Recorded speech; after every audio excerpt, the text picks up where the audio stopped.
Russian Revolution was a turning point in world history and has been cited by many historians as the most significant series of events of the 20th century. The revolution may be thought of as both a consequence and a cause in the decline of capitalism, posing a direct challenge to the capitalist order from within the capitalist world system itself. It marked the first historic example of workers and peasants capturing and maintaining state power, as it openly set out to define a socialist future, not only for Russia, but the entire world. The early stages of the revolution saw great achievements as well as many setbacks, as Russia transformed from a peasant society into an industrial power and fought to sustain itself in a world hostile to its vision for the future. Whether Soviet society was socialist or not is highly contested, but what is undeniably true is that it represented an attempt to move the world beyond the capitalist system. It advanced an alternative vision and mode of organizing society that inspired many changes across the world. The Russian Revolution, like the French Revolution before it, continues to live in the hopes and aspirations for a better future.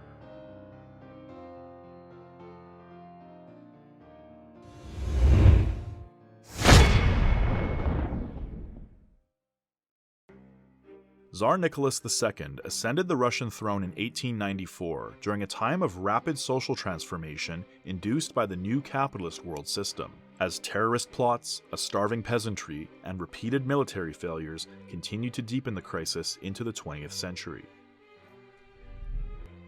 By 1905, social disorganization and conflict gave rise to the First Russian Revolution, an uncoordinated, spontaneous revolt of liberal constitutionalists, workers, and peasants, all opposed to the antiquated monarchy. The uprising was violently repressed as Tsarist police opened fire on the crowd, killing hundreds of protesters. It was a brutal act of repression that severely damaged the Tsar's already tarnished reputation. The Tsar attempted to quell the insurrection through a series of reforms, but these reforms were completely insignificant to most of the demonstrators, including the Petersburg Soviet Workers' Deputies, a newly established organization of workers from the city. The Petersburg Soviets were local syndicates that helped the workers form trade unions and wage militant struggle. For nearly 12 years, the Soviets would continue to agitate and organize workers into a political force capable of contending for power. That is, until February 1917, when another mass uprising erupted against food rationing and calls for the Tsar to step down.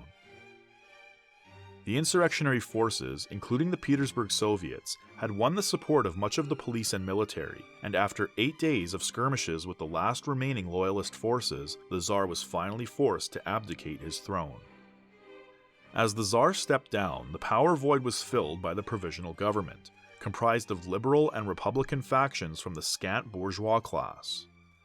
The provisional government took over official power, but was forced into a dual power struggle with the Petrograd Soviets, who remained committed to the urban proletariat. Later that year, social instability and new political circumstances brought a flood of revolutionaries back to Petrograd from exile. The majority of these radicals were associated either with the Menshevik or the Bolsheviks of the Social Democratic Workers' Party. Among the Bolshevik Party was Lenin, whose return to Petrograd was followed by a dramatic call for zero compromise with the provisional government, brandishing the slogan, "All power to the Soviets." Lenin's slogan was based on his unpopular position articulated in his April Theses, where he argued against the orthodox Marxist position that suggested it was necessary for international socialist revolution to begin first in the most advanced capitalist countries. Marx argued that it was necessary for backward feudal countries to pass through capitalism as a necessary historical stage of development towards socialism. Russian Marxists generally held to this position and interpreted the revolutionary events in backward Russia as giving rise to a bourgeois society, not a socialist one. But Lenin rejected this view and instead argued that socialist revolution was indeed occurring in Russia first, not because it was more advanced than Europe, but precisely because it was so heavily exploited and underdeveloped by imperialism. If Lenin was correct, this meant that the February Revolution, which gave power to the bourgeois class in the form of the provisional government, was not the final stage of revolution, Through Lenin's April theses, it became possible to see how an underdeveloped economy like Russia could still demonstrate the potential for socialist revolution.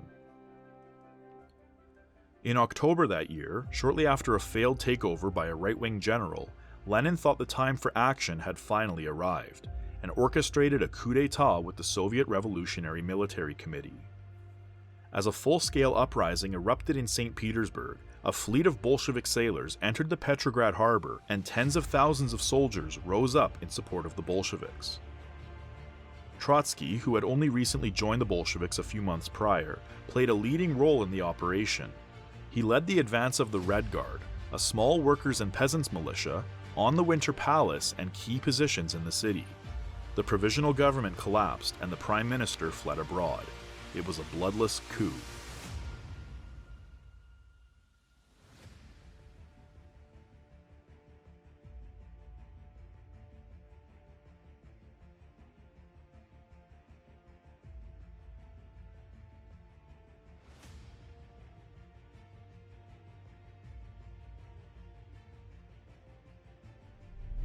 The Bolsheviks transferred all power from the provisional government to the Soviets, announced Russia's withdrawal from World War I, and declared the abolition of landed property.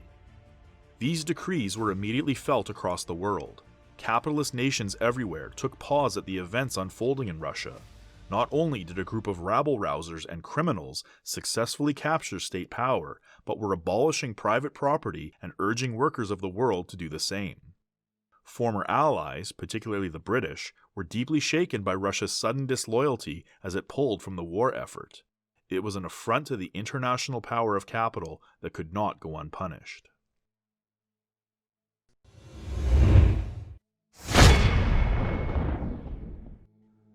At the initial stages of revolution, hardly anyone in the West believed that the Bolsheviks could maintain a workers' government for more than even a few weeks. The party had a weak grasp on the vast Russian territory, and there was widespread disloyalty among the workers and soldiers. Chaos and criminality ensued. Workers plundered the workplace, soldiers held mutinies against officers, transport broke down, and bureaucrats were appointed to positions which they were unqualified to fill. Not everyone was on board with the Bolshevik vision for Russia, but as time passed and the Bolsheviks became more deeply embedded and widely recognized as the legitimate government of Russia, fear and apprehension began to take over Western allies. In the spring of 1918, the Russian Civil War began as American, British, French, and Japanese forces formed the White Armies and invaded Russia with the goal of overthrowing the Bolshevik government. The Western invaders, seeking to halt the socialist revolution, worked in tangent with Tsarist loyalists, Republicans, and anti-Bolshevik radicals such as the Mensheviks. Terms like Red Terror and White Terror came to dominate political vocabulary, as violent scenes became frequent, with gunfights, assassinations, and indiscriminate killings breaking out across the country. In the summer, Lenin was shot in Moscow, and 2 other prominent Bolsheviks were assassinated in Petrograd. For 6 months, the Bolshevik regime was hanging by a thread, and the Civil War could have completely severed it and reversed all the gains of the revolution if it weren't for the success of the Bolshevik economic and military strategy. Trotsky was appointed People's Commissar for War and had already proven himself an effective military strategist during the October Revolution. He was largely responsible for the growth of the military forces and establishment of the Red Army. To grow the strength and sophistication of the Red Guard and transform it into a trained army, Trotsky found it necessary to recruit former soldiers and officers of the Tsarist regime and conscript them into key positions of the Red Army. The Red Guard, which mustered barely 10,000 trained men in 1917, became the Red Army, boasting 5 million men at its founding on February 23, 1918. Trotsky understood that although there may be dissident forces within the Red Army ranks, defense of the revolution required the skills and knowledge that Russia currently had at its disposal. Drastic economic measures were also introduced to meet the extraordinary challenges in defending the revolution. The White Armies constantly mobilized against the Red Army, which remained in severe need of material support. To meet these needs, the regime centralized control over the economy and nationalized key industries. The series of reforms that ushered in these dramatic changes would become known as war communism. Keeping the Red Army supplied and the population fed was paramount to the ends of war communism, but increased grain collections proved harder in theory than in practice. The earlier policy of abolishing landed property allowed peasants to seize and redistribute land among themselves and proved effective in reducing the size of large landowners. But the spontaneous redistribution of land led to a mass of self-sufficient peasant farms that produced very small surpluses, making it nearly impossible to supply the Red Army or feed the cities. War communism responded with a harsh policy of grain requisitioning from the countryside. The regime established food detachments to collect grain from petty bourgeois landowners known as kulaks, who were thought to be hoarding large quantities. The term kulak intended to identify a class position in the countryside, but quickly evolved into a term of abuse used as a political tool to encompass middle or even lower class elements of the peasantry. This was largely because these middle and lower layers of the peasantry were far more difficult to organize than what was previously thought. Rather than siding with the government policy to remove the kulak, these poor peasants often sided with the kulak against the government. The poor peasant may have been oppressed by the kulak, but an oppression that was close to him was preferred over the oppression by a distant power. Towards the end of 1918, the white invaders started to realize that they had underestimated both the power of their Soviet adversaries as well as the willingness to fight among their own troops. Not only were the American and European soldiers fatigued from the battles of World War I, but a significant number within the ranks sympathized with the cause of the Russian revolutionaries and admired their commitment to building a workers' state. The violence of the war lasted several months, with an estimated 7 to 12 million people killed on both sides. But the Red Army ultimately reigned supreme, and by January 1919, virtually no white armed forces remained on Russian soil. War communism was ultimately the key to Bolshevik success. Without such harsh compulsion, mixed with spontaneous enthusiasm, the Civil War simply could not have been won.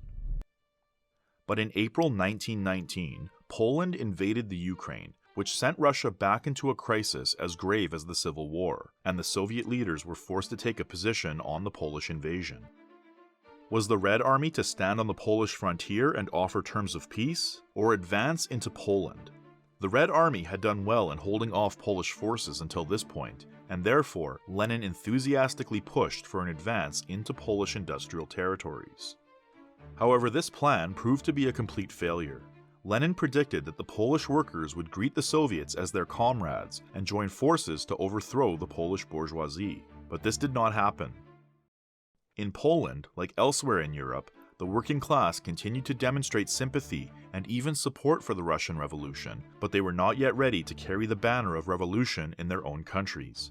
For now, national rather than class allegiances prevailed among the European workers.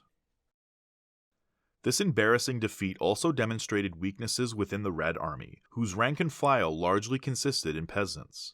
It revealed that while these peasant soldiers may be willing to fight for revolution on their own soil, being asked to export revolution to foreign nations was a task that many were far less willing to fulfill. Once the difficulties of war were overcome on the home front, it was almost impossible to motivate soldiers to leave relatively peaceful conditions and fight foreign battles for their fellow workers. This realization was one of the greatest setbacks in the revolution thus far, and was a harsh reality check to some of the more utopian elements of the party regarding what could be realistically achieved through war communism alone.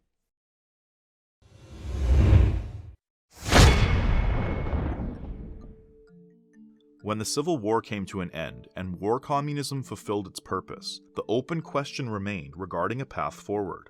Were the economic policies of war communism an advancement towards socialism, or a detraction from it in order to persevere through the difficult circumstances of the Civil War? For some within the party, war communism was not only successful at meeting the needs of society, namely the Red Army, but centralization also demonstrated a successful alternative to a market economy. For this faction of the Bolshevik Party, strong evidence of socialist progress was being realized through war communism. Industry had been nationalized, grain surpluses were bringing economic stability, and the declining ruble could be read as society moving in a direction where money becomes obsolete.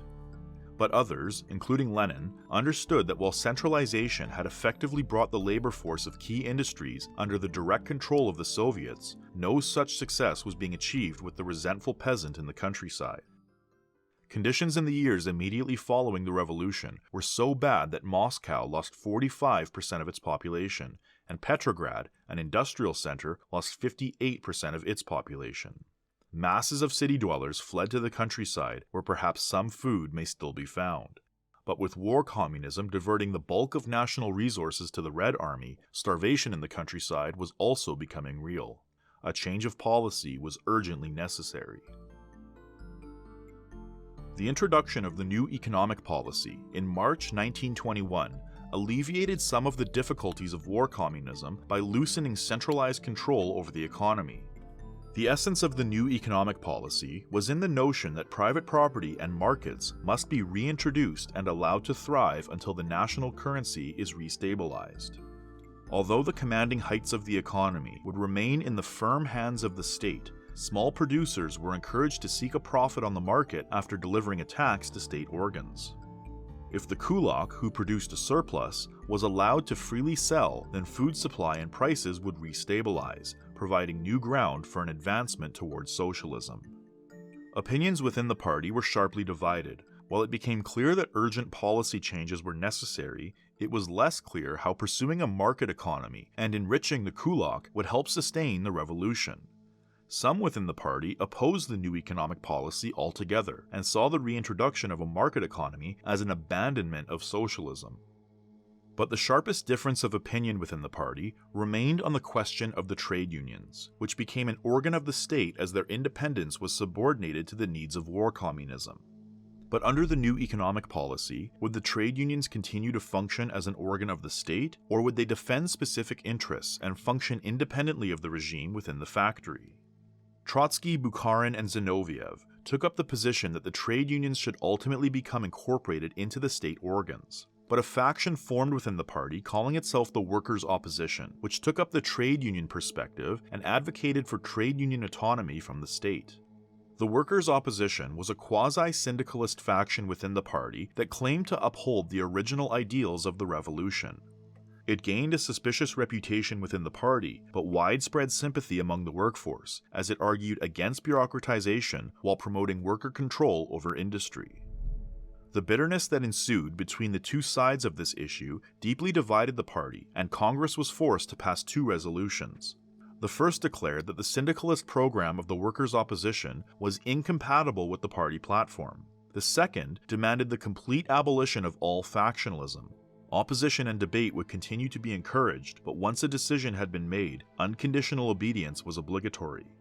Now that the Civil War had ended, the need for unity and compromise between party factions was no longer a pressing matter. Unity could now be achieved by removing dissenting parties from the organs of the state altogether. The final decision was a compromise between the two positions, which satisfied neither. Workers were allowed an autonomous organizing body for work-related issues such as wages, absenteeism, or workplace discipline, but the unions would ultimately be subjected, through either persuasion or compulsion, to the demands of the state. Although the new economic policy sought to retract the harms of war communism, the benefits to the peasant came too late. The calamities of war and natural disaster contributed to a poor harvest in 1921, and the worst famine in 30 years plagued Russia, starving an estimated 5 million people. The Bolsheviks did not yet have a concrete plan for how to stabilize food supply while also generating a surplus for the state. War communism leaned too far towards generating surplus at the cost of a dwindling food supply. The new economic policy, with the reintroduction of the market economy, restabilized the food supply, but surplus was no longer channeled towards the state, but the private coffers of the kulak. The debate between elements of a market economy and elements of a command economy would characterize a continual struggle within the party for years to come.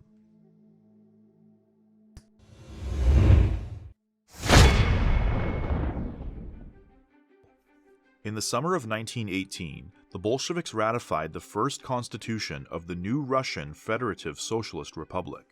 The first constitutional act was called the Declaration of the Rights of the Toiling and Exploited People, and was modeled from the French Revolution's Declaration of the Rights of Man and the Citizen. It declared that the Russian Soviet Republic is founded on the basis of a free union between free nations as a federation of Soviet national republics.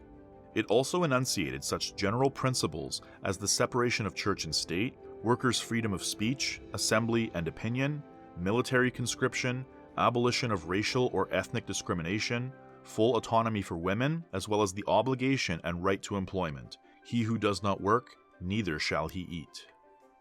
The Constitution sought not only to situate Russia in the tradition of the French Revolution, but to highlight the international intentions of the revolution as well. Internationalism was the strongest weapon the Bolsheviks had against the imperialist powers, which without it, the revolution could hardly hope to survive. In wake of the Civil War, Lenin clearly understood the immediate necessity of international worker solidarity, which he sought to cultivate through the establishment of the Third Communist International, the Comintern, on March 2, 1919. The Comintern united delegates from communist movements across the world under an international banner, and quickly became the most important organization for the advancement of world revolution. Immediately after its establishment, the first priority of the Comintern was to address the rift between the capitalist and socialist worlds by lending support to the worker uprisings taking place across Europe. Support for the European proletariat in achieving revolution in their own countries was always linked to Russia's need to defend its revolution from European powers. International worker solidarity was the strongest weapon the Bolsheviks had against Western imperialism. Although the Comintern placed much emphasis on European revolution, perhaps its most significant impact was felt in the colonial world. For colonized nations across Latin America, Asia, and Africa, Russia demonstrated a path to national self-determination and was the most important ally in the struggle for national liberation. Lenin called for a close alliance of all national and colonial liberation movements with Soviet Russia. For the most part, the colonial world was under too firm imperialist pressure to extend delegation to the Comintern or advance any meaningful relationship to the Soviets. But for colonized nations growing willing and ready to wage revolutionary struggle of their own, allying with Russia through the Comintern was an indispensable tool for achieving liberation. Internal party organization saw great restructuring around principles of democratic centralism as well. Peasants and workers of different localities participated in Soviet councils, which voted for members of the Central Committee, who themselves held elections for the 9 members of the Politburo and General Secretary. The Politburo was now the supreme body of political decision-making. The Central Committee was the administrative body, while the Soviet councils gave workers and peasants a direct link to the democratic processes of the state. As the country advanced towards economic recovery and the party restructured itself, it sought to unify into a single unit by persuading the 3 republics in the Caucasus, Armenia, Georgia, and Azerbaijan, to unite into a Trans-Caucasian Socialist Federal Republic. By December 1923, the Federal Russian as well as Trans-Caucasian republics joined together to establish the United Soviet Socialist Republics, the USSR. Soviet relations with the outside world were beginning to improve in all directions. Soviet delegates signed trade agreements and treaties with various countries, including France, Germany, Denmark, Estonia, Afghanistan, Persia, and Turkey. The Anglo-Soviet trade agreement with Britain was particularly hailed as a landmark achievement, as it gave the Soviets a foothold in the world system of trade. However, in exchange for this foothold, the Soviets ensured that they would not incite revolutionary propaganda among the British workers. Here the Soviets were faced with the difficult decision of adhering to their principles of international revolution and be treated as a pariah state on the world stage, or remain silent on questions of proletarian internationalism and more deeply entrench itself into the capitalist world system. The suffering endured throughout the early years of the revolution called for stability more than anything, which required the Soviets to favor policies which may not have been ideal but were expedient under the difficult circumstances. Whether consciously or not, pronouncements of world revolution began to slip into the background of Soviet diplomacy, as to not to disturb the normal conduct of diplomatic affairs. At the dawn of the revolution, Trotsky claimed that international revolution would occur within a matter of weeks, but now, he regretfully claimed, it was perhaps a question of years. The utopian visions of an international socialist future were slowly evaporating.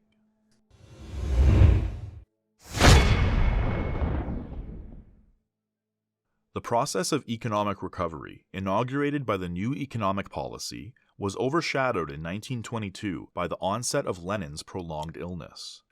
In May, he suffered a stroke while recovering from surgery, which removed a bullet from his neck since the failed assassination attempt in 1918. The stroke incapacitated him for many weeks, and after briefly returning to the Kremlin, he suffered a second, more severe stroke, which paralyzed his right side and prevented him from returning to work. On April 4, 1922, even before Lenin's first stroke, it was announced that Stalin had been appointed General Secretary. Nobody found the announcement particularly significant. Stalin was known as a hard-working, efficient, and loyal party official who adhered closely to the principles of Marxism and held a fierce commitment to building socialism. He was also seen as a moderate voice, which could consolidate the left and right tendencies within the party. But when Lenin returned to work after his first stroke, he was alarmed at how Stalin had structured the power and authority of his office. Before suffering his third stroke in March 1923, Lenin wrote his infamous testament, where he warned against keeping Stalin as General Secretary. Embarrassed by its contents, Stalin offered his resignation, but the party refused and retained him as General Secretary.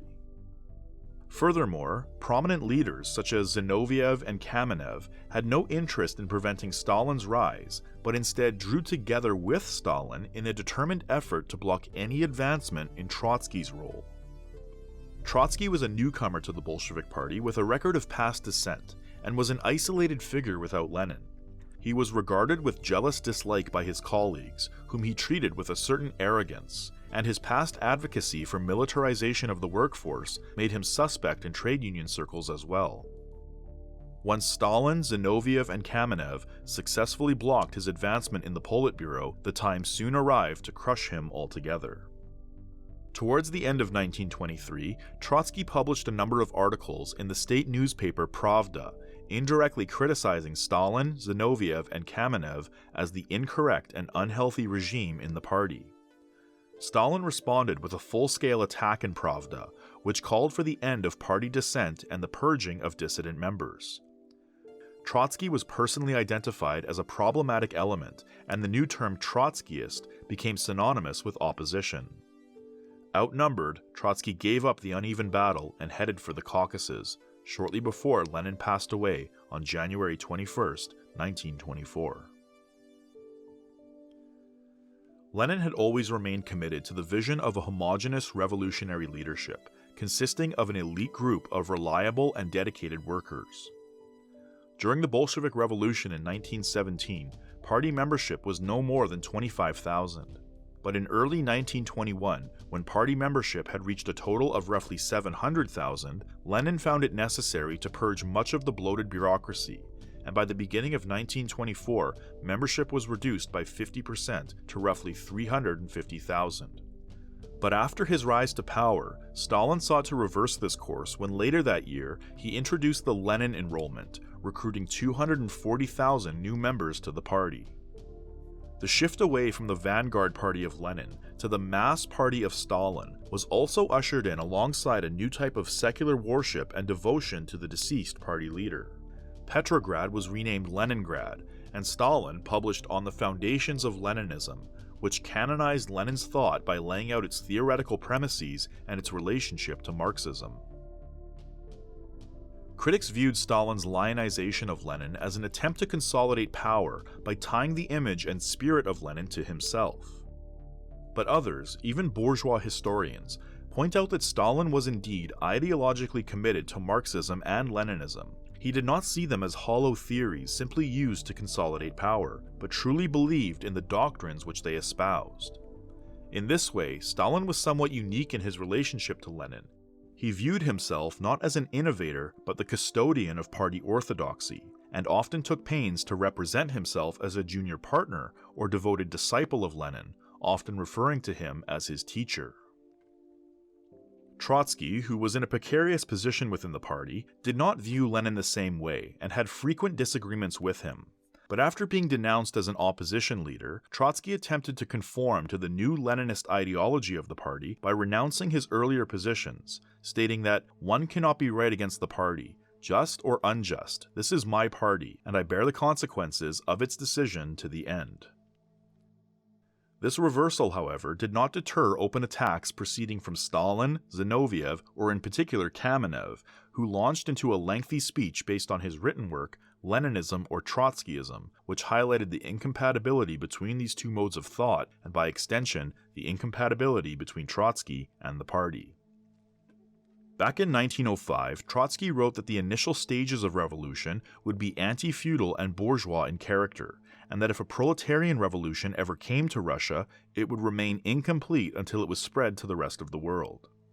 His theory was generally consistent with Lenin's April theses, which included the assertion that revolution in Russia was dependent on the international communist movement.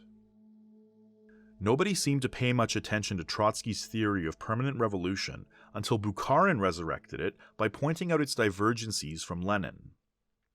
These criticisms against Trotsky generally reflected the shifting ideology of the party. As the Soviet Union became more deeply entrenched in the world system, it became increasingly reluctant to preach socialist revolution to workers of foreign countries. Such agitation would undermine the bourgeois governments through which Soviet stability came to rely. Stalin was therefore led to part ways with the idea of internationalism and advance the doctrine of socialism in one country. He inaugurated this theory by attempting to lean on Lenin by locating scattered passages in his writings that appeared to suggest the viability of socialism in one country.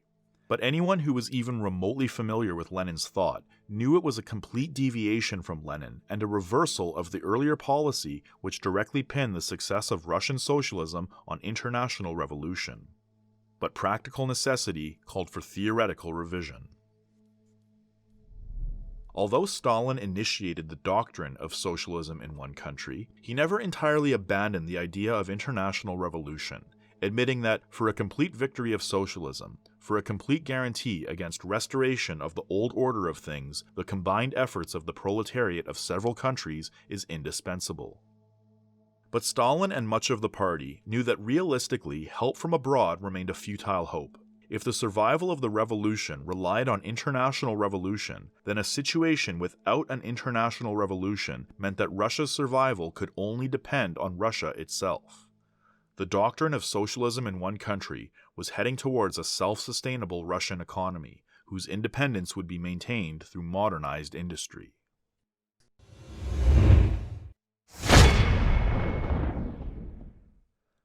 By 1922, the new economic policy had proven successful in overcoming the limitations of war communism. Grain supplies had eventually been restored, and prices between town and country were restabilized.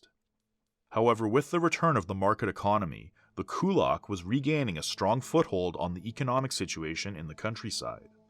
Many kulaks were accused of price gouging by manipulating the supply of grain, retaining large quantities in the fall, and selling dear in the spring when prices had reached their highest point. Agricultural prices soared until July 1922, when the Soviet government responded by implementing a series of price controls which temporarily restored price stability. But by 1923, these policies had reversed the course of price inflation so much such that industrial prices now greatly surpassed agricultural prices. And by October 1923, the scissor blades had opened the widest yet. Industrial prices were 3 times higher than agricultural prices. As worker strikes and unrest broke out across the country, a scissors committee was established to address the economic crisis. Trotsky, the leader of the committee, showed frustration with the continuous balancing act being forced on the state between agriculture and industry. His report to the 12th Party Congress described this process on a graph, which showed how the crisis deepened as the scissor blades of agriculture and industry continued to diverge. He argued that the long-term solution to this problem would be through the rationalization of industry, but for now, the short-term solution would be to fix retail prices in key sectors. Unlike the crisis of war communism, which was a crisis of a command economy, The crisis of the new economic policy was a crisis of a market economy where prices were set by private sellers. The years 1922 and 1923 were years of successful grain harvest, but price manipulations led to a scissors crisis. To stabilize prices, the Soviets purchased large quantities of grain by printing rubles, which further dropped the value of the already debased currency and led to a devaluation of real wages by about 40%. It was a temporary fix to the long-term contradiction between town and country that would eventually need to be resolved through a pivot towards a fully planned economy. As economic planning developed, a sharp point of division within the State General Planning Committee emerged from the conflict between what became called the geneticists, such as Bukharin, and the teleologists, including Trotsky and Zinoviev. The geneticists argued that planning must be based on the objective tendencies of the economic situation and should be limited to those tendencies. The teleologists, however, maintained that the decisive factor was the goal in view, and to transform the economic situation altogether. The question came down to the cost that would be paid by the peasant. At the party conference in April 1925, Bukharin delivered his most outspoken support of the peasant, and even pleaded for concessions to the middle and top layers of the peasantry. On the question between industry and agriculture, Bukharin was the strongest proponent of agriculture, and believed that industry would need to be built through a snail's pace as to not to disrupt the peasant economy. Bukharin told the kulaks to enrich yourselves, reasoning that the ongoing sustainment of a rural bourgeoisie was a small price to pay for stable economic growth. Coercive measures against the peasant resulted in shortages and price gouging.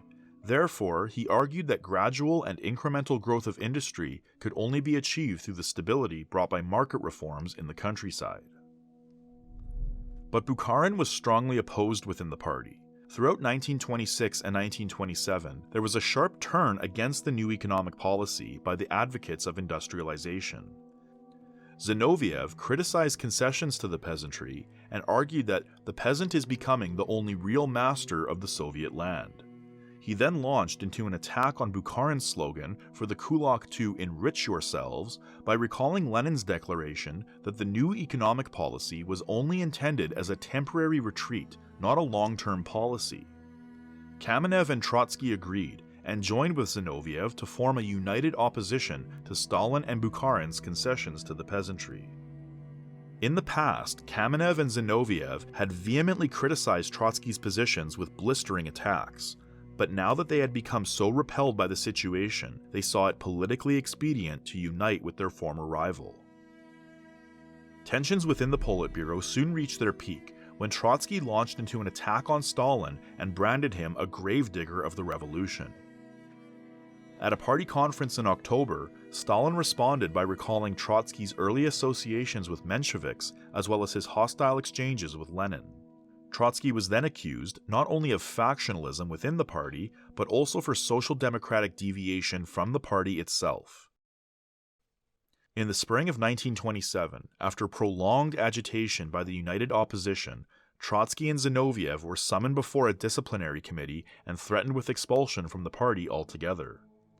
Stalin and Trotsky angrily fired back and forth with one another, until Stalin finally questioned Trotsky's loyalty to the Soviet state, thereby branding him not merely a heretic, but a traitor. Under these circumstances, Trotsky and Zinoviev were compelled to sign an oath of loyalty to the USSR and declare that they would not split the party or form a new one. At the Central Committee of the Comintern in September 1928, Trotsky indicted Stalin's policies in a belligerent 2-hour rant. He was then voted out of the Comintern Central Committee with only 2 dissenting votes. Similar events followed in the Party Central Committee, where Stalin was now ready to expel Trotsky, Zinoviev, and Kamenev. Zinoviev and Kamenev were banished to Kaluga, which is only several hundred miles outside of Moscow. Trotsky, however, had been banished to Alma-Ata, a remote location in Central Asia without direct access to transportation, and there he remained until his final deportation from the USSR the following year. Stalin was originally supportive of Bukharin's position of prolonging the new economic policy, But as price gouging, shortages, and economic crises began, the need for policy changes became clear. Concessions to the peasantry were intended to resolve the economic crisis and bring stability, but now these concessions were creating a new crisis. Bukharin's perspective fell out of favor with the party, and Stalin would soon pivot towards the vision of the teleologists and compromise with Zinoviev and Kamenev by readmitting them back into the party. In 1921, dissent within the party was seen as factionalism, but was not yet associated with disloyalty to the state. One could disagree with the tactics of Bolshevism, but still be committed to a future Soviet socialist society. But by 1927, the distinction between party dissent and state sedition was gradually eroded. Stalin often tried to moderate or balance the interests of the geneticists and teleologists, and was even willing to change his own perspective based on the economic situation. But more often than not, economic and political emergency strengthened the need for a firm, undivided, absolute authority. Loyalty and unity were needed within the party, and with the concentration of power in a very small circle led by Stalin, much of this loyalty to the state and party was in certain ways extended to Stalin himself.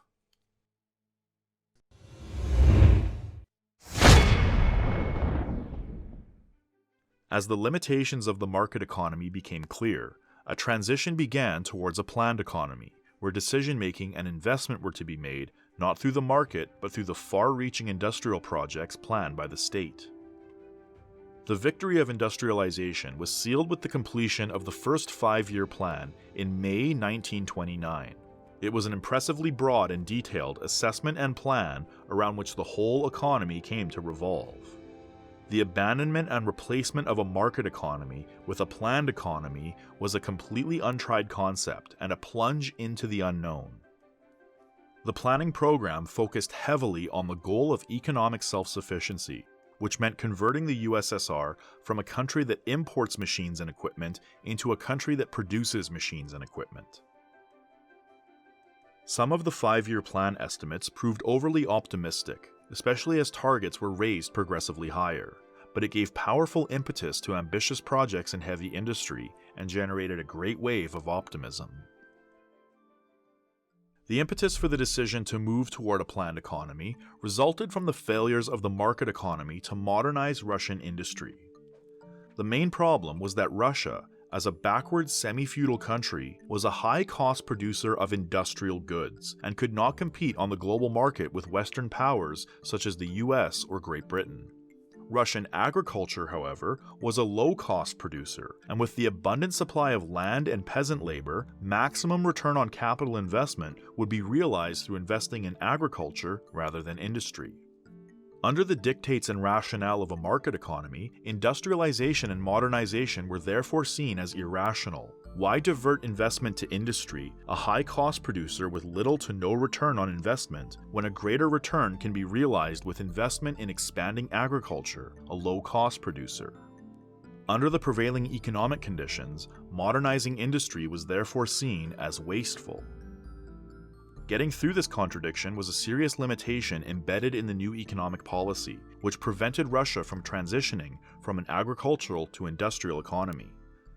Planning sought to overcome this contradiction by modernizing Russian industry at a rapid pace to close the gap between Russia and the West. Russian industry may be inefficient and generate little surplus, but after enough growth and investment, it had the potential to match the forces of production of the West. Stalin painted this mission as a matter of life and death for the Soviet Union. We are 50 or 100 years behind the advanced countries. We must make a good distance in 10 years. Either we do it, or they will crush us. The Soviet Union, though perhaps a little tardy, was quickly building towards the industrial vision of the 5-year plan. In the summer of 1926, an American engineer who played a leading role in building the Hoover Dam agreed to supervise the construction of a Soviet dam and hydroelectric station. The project also involved the recruitment of a small army of additional American engineers and American technology. By 1934, the dam was completed, power was supplied to the Donbass mines, and new steel and iron industries were set up to absorb its output. 1/7 of all industrial investment went to the production of iron and steel. The dams energized the mines, the output was sent to the steel and iron mills, then channeled to the producers in the factories. It was the emergence of a vast industrial complex of organizing the production of the means of production. In 1927, the first and newly established Soviet automobile factory generated much publicity. Though it only played a small role in the 5-year plan, generating 10,000 automobiles a year, in 1929 an agreement was signed with the Ford Motor Company for the construction of a factory with the capacity to produce 200,000 automobiles in 10 years. Parallel developments were seen in the growing production of tractors as well, which the 5-year plan set at 50,000 annually. From 1928 onward, the production of heavy machinery, including trains, factories, tractors, and automobiles, would set the pace of transformation in the peasant economy. Industrial wages remained a central issue governing the relationship between worker, employer, and the state. Under the new economic policy, wage struggles were generally left to trade unions and the employer. But now, the Politburo held a total annual wage fund, which was to be distributed across all industries. The wage fund helped stabilize prices and gave financial priority to industries that were encouraged to expand. Wages, as well as the production of consumer goods, were kept at a minimum as all surplus was diverted not to households or individuals, but industry. During this period, unions no longer negotiated with employers for wages, but were now enrolled to enforce labor discipline by preventing strikes and walkouts, as well as sanctioning absenteeism and drunkenness on the job. Workers and union leaders, many of whom were former Mensheviks, despised the naked exploitation of the workforce, as well as their assumed role under the new state mandate. Conditions of scarcity had led to a scissors crisis in the past, and some expressed concern that the party was pursuing a dangerous path by keeping the production of consumer goods at minimally necessary levels. Although real wages of the workers rose from 1923 to 1927, the onset of the planned economy began with a heavy burden placed on the worker. Workers were placed under greater discipline, and the scarcity of consumer goods offered little in return for the heavy labor they were carrying out in the mines, factories, and fields. A series of incentives were introduced to encourage worker participation in building the future industrial society. The Hero of Labor title and the Order of the Red Banner of Labor were created to recognize key contributions. And to celebrate the 10th anniversary of the revolution, Lenin's Communist Saturdays from 1919, volunteer days of unpaid work, were now reintroduced in some regions to add to the workforce of the rapidly changing society.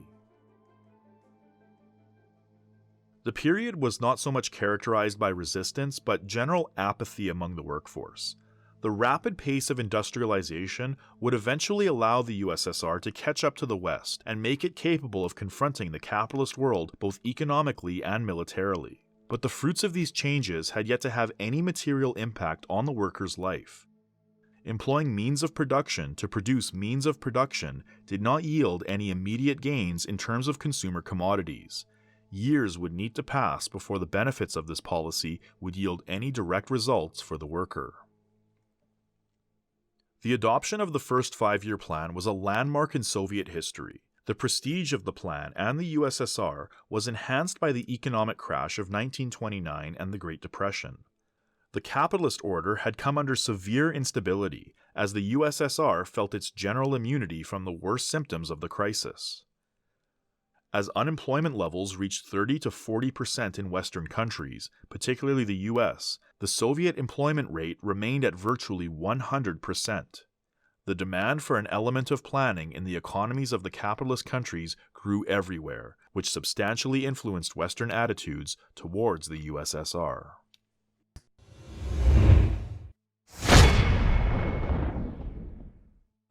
As the planning committee struck a balance between the geneticists and the teleologists, the ultimate goal of planning became to develop industry enough to make the USSR self-sufficient. But by the end of 1927, the situation became desperate. Cheese, butter, or milk were rarely to be had. Bread queues became common in the cities, and prices had soared nearly 200% as scarcity became chronic. Deficiencies were made up through mixing barley and maize with wheat flour, using coarse grinding methods, and distributing ration cards among workers. A series of emergency decrees, what were called extraordinary measures, were introduced to mitigate the crisis.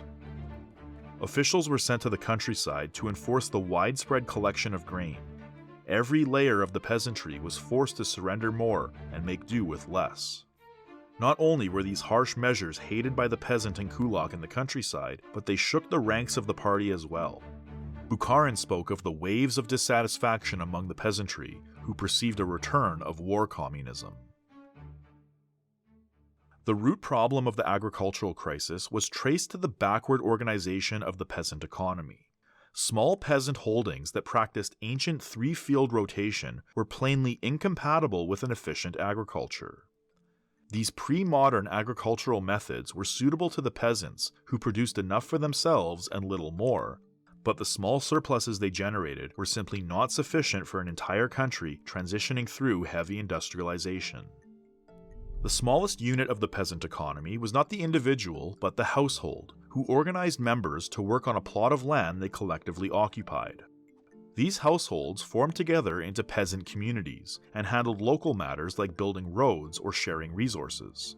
Within these village communities, a kulak oversaw local affairs while seeking a profit. The kulaks owned large plots of land and urged peasants to produce a large surplus.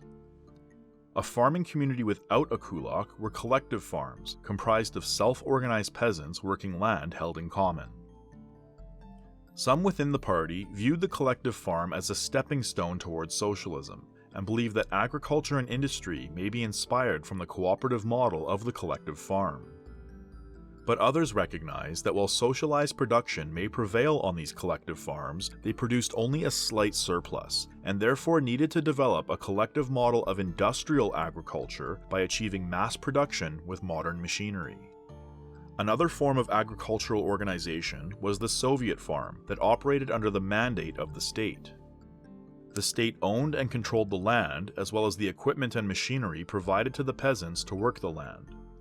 Soviet farms, conceived of as massive grain factories, were introduced to modernize collective farming practices under war communism, but had withered away under the new economic policy and currently constituted only 2% of total output in the countryside. Soviet farms were not only absent a kulak, but because they employed modern farming equipment, were also more efficient producers than the collective farms. Soviet farms also coincided well with the planners' vision to modernize the peasant economy, and therefore became an attractive solution to the dilemma of agriculture. The party underlined the Soviet farm as the model farm, not only setting an example of modern methods of cultivation, but also incentivizing peasants with tractors and other modern farming equipment. Shortly after the spring of 1929, a new procedure for grain collections was introduced, with high quotas fixed for different regions and collections agencies.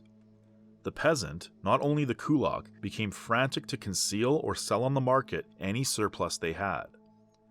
Concealment or even failure to meet quotas was deemed a criminal offense. Those who were caught were fined, sentenced to imprisonment, or banished from the local village. Reprisals were widely and arbitrarily applied, while scenes of violence and brutality occurred in open hostilities between the peasants and the authorities. It was under these conditions that the demand for the collective organization of agriculture was intensely pressed. The kulak was eventually denounced as an undefeated enemy who could not be admitted to the collective farm, but their means of production as well as their land were to be transferred to them. Recalcitrant kulaks would be expelled, but those willing to stay might be employed in some capacity within the collective farm. The resolution of January 5, 1930 was the key decision in the process of collectivization. It proclaimed the replacement of the kulaks by the collective farm and the liquidation of the kulak as a class. During the winter that year, 25,000 industrial workers, volunteers, activists, and Red Army soldiers were assigned permanent work in rural areas to aid in the peasants' transition onto the collective farms. Tens of thousands of kulaks were evicted from their holdings, made to fend for themselves, and sent adrift into exile. Their implements and machines were handed over to the state, but what they resented most was the surrender of their livestock, which many preferred to slaughter rather than hand over. Collectivization was moving at a quicker pace than what industry could keep up with, causing a shortage of tractors and other industrial equipment in the countryside. In March 1930, Stalin published an article titled "Dizzy from Success," which acknowledged the achievements of collectivization but called for a reduction of its pace. Many restrictions were then loosened, and peasants were free to leave the collective farms. This fortunate step and good weather led to a wonderful harvest season with a record grain count. But the full cost of this grand transformation was not long delayed. Production had been disorganized, and the most efficient producers, the kulaks, were thrown out. As the collective farms produced greater yields than individual peasants, the state continued to raise quotas, and because of the harsh requisitioning, many peasants of smaller dwellings went hungry. More and more animals were slaughtered because they could no longer be fed, and bad harvests in 1931 and 1932 crowned the calamity. Grain was remorselessly collected from the worst-hit areas, and some regions with the richest soil became haunted by famine. The crisis was worse than anything since the Civil War, with between 1 to 5 million people dying of starvation. Millions of peasants were organized onto collective farms, but lack of sufficient access to farming equipment and a weak grip on the countryside frustrated these efforts. There was a disconnect between the visions and desires of the peasants in the countryside and the Soviet authorities in the cities. Moscow and the small army it had appointed to the countryside failed to understand the peasant mentality or its traditions.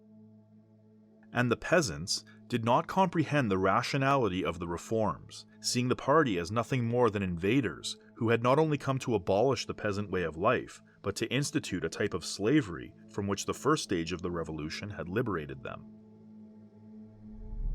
The 5-year plan began as a great achievement, but ended in one of the greatest tragedies that left a stain on Soviet history.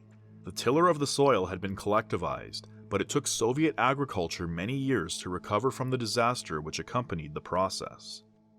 It was not until the later 1930s that the production of grain returned to levels achieved before the revolution, and the fruits of the planned economy would begin to be realized.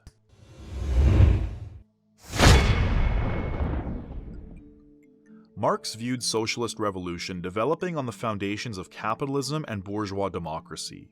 But in Russia, this foundation was non-existent.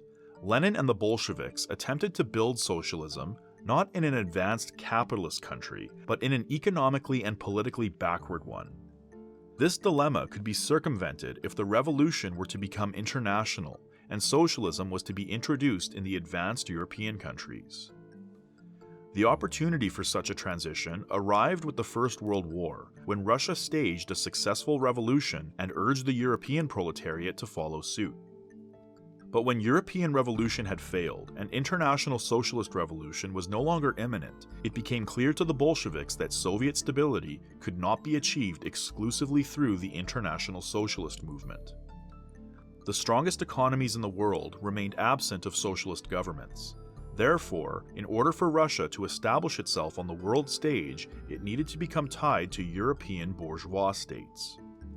Socialism in one country was the logical and pragmatic outcome of these circumstances. It became necessary to strengthen international relations with bourgeois nation-states across the world, and solidify socialism in Russia alone. This gradual entrenchment into the capitalist world system was reflected in a gradual silencing on the question of international socialism. The internal dynamics of the Comintern also slowly changed with socialism in one country, by granting Russia a more privileged status and recognition. Socialism in one country, directed by Russia from above, was seen by Russia as a means of protecting Soviet socialism as the main priority. Russia saw itself as an exemplar of socialist achievement that ought to be defended and modeled by Western communists. But the communist movements of the West generally continued to hold to the social democratic perspective that saw revolution as achievable through bourgeois democracy, and rejected the vanguardist model of the Bolsheviks. For the West, the International Revolution, conceived by Marx and Lenin as a mass movement of a united European proletariat, still held prominence. Western Marxists could simply not conceive of a leadership role by the weak, backward, and semi-feudal Russian contingent. Much of the Western communist movement rejected the shift towards what it called Stalinism and sought to build its own path towards socialism. For Western communists, the bourgeois democracy of the capitalist West was preferable to the Stalinist dictatorship from above. Although this split caused great divisions within the Comintern, the colonized nations of the world did in fact continue to view Russia as a model of success. To the colonized nations outside of Europe, Russia was not only a model of success in turning a backward European colony into a modern industrial economy, but also the most important ally in the colonial struggle against Western imperialism. Countries across Latin America, Asia, and Africa took inspiration from the success of the Russian Revolution, and by the 1960s, a surge of socialism through the colonial world proved the continued relevance of Marxism-Leninism. To hungry and illiterate masses ready to wage their own struggles, revolution from above was better than no revolution at all. The liquidation of the Politburo and expulsion of dissenting voices from the Comintern was a reflection of Stalin's efforts to consolidate a small group of devoted followers around himself. Stalin became a remote and isolated figure, exalted far above ordinary mortals, or indeed his closest colleagues. His words, like Lenin's, were constantly quoted in the press, and their images appeared everywhere. No overt criticism, no expression of dissent appeared any longer in party press or specialist journals. Where such discussions still occurred, they were marked by tasteless and uniform tributes to the leader and celebrations of his mythical achievements. But it would be unfair to depict Stalin as a man moved exclusively by the lust for personal power. He dedicated extraordinary amounts of energy in the transformation of peasant Russia into a modern industrial power, capable of meeting the capitalist powers on equal terms. The need to catch up with the West or overtake the capitalist countries was an obsessive theme and inspired much of Stalin's drab prose. We are 50 or 100 years behind the advanced countries. We must make a good distance in 10 years. Either we do it, or they will crush us. Some argue that without the harsh measures implemented by Stalin, the dramatic transformation of Russia would have been impossible, and that it was therefore necessary to tolerate his forceful leadership and unwelcome idiosyncrasies. The fact that this was a revolution from above, that placed the heaviest burdens on the very classes which were declared its beneficiaries, did not seriously disturb the picture. Enthusiasm for the great turn and implementing the grand design engulfed many within the party and often came at the expense of other considerations. Since his death, the fluctuations in Stalin's reputation in the eyes of his compatriots seem to reflect confused and conflicting emotions of admiration and shame. Comparisons to Peter the Great, a man of formidable energy and extreme ferocity, have often been invoked. Stalin revived and outdid the worst brutalities of earlier czars. Yet his achievements in borrowing from the West, forcing modernity onto a backward peasant economy, and giving Russia a place among the European powers oblige many to fully acknowledge the greatness of this leader. When Stalin took power of the Bolshevik Party upon Lenin's death, Russia was a backward, semi-feudal agrarian society, and by the end of World War II in 1945, Russia was a world power, finally capable of meeting the economic and military power of the West. Stalin was a despot, but he used his despotism to force Russia out of the Dark Ages. Progress of the revolution was continually halted and was broken by a series of setbacks and calamities, both avoidable and unavoidable. The ravages and shortages caused by World War I, the Civil War, and forced industrialization policies made their mark, both material and moral, on the consciousness of Soviet life, its people, and its leaders. But this does not mean that no advance had been made at all towards the exalted idea of socialism. Achievements of global significance had been made by the Russian Revolution and the Soviet Union. Lenin's Bolshevik Party embodied the practice of revolutionary theory, and since 1917 has proven to be the most reliable means for working and poor people to capture state power. The success of the revolution was more deeply ingrained with the unlikely victory of the Civil War, which defeated an invasion of far more developed and sophisticated Allied forces. The subsequent establishment of the Comintern solidified socialism as an international tendency and instantly became the most important institution of international socialist solidarity. The planned economy, dictated largely by socialism in one country, imposed a heavy cost to the worker and peasant, but was hugely successful in meeting Stalin's goal to catch up with the West. Industrialization efforts put Russia on a path to modernization, which ultimately not only secured the existence of the Soviet Union, but expanded its influence across the world. As the planned economy successfully modernized Russian industry, it provided an alternative to the market economy and inspired many social reforms across the world, including in the capitalist West. But perhaps most importantly, defeat of the Nazi invaders during World War II would have simply been impossible without the rapid industrialization efforts of the planned economy. On the 50th anniversary of the revolution in 1967, the fruits of industrialization, mechanization, and long-term planning had matured, and account could be made of the drastic magnitude of changes that advanced Soviet society for the better. While much remained primitive by Western measurements, standards of living for the Soviet people substantially improved. Adult literacy climbed to virtually 100%. Life expectancy more than doubled, from 32 years to 68 years, and infant mortality dropped from 23% to 3%. The historic cycle of famine, which had afflicted Russia before and after the October Revolution, had officially been put to an end. The population grew from 145 million to 250 million, and the proportion of people living in towns increased from 20 to 50%. Many of these new city dwellers were the grandchildren of peasants and serfs who could hardly fail to recognize what the revolution had done for them. The record of the Russian Revolution is flawed and ambiguous, but it has been the source of more profound and more lasting repercussions throughout the world than any other historical event of modern times.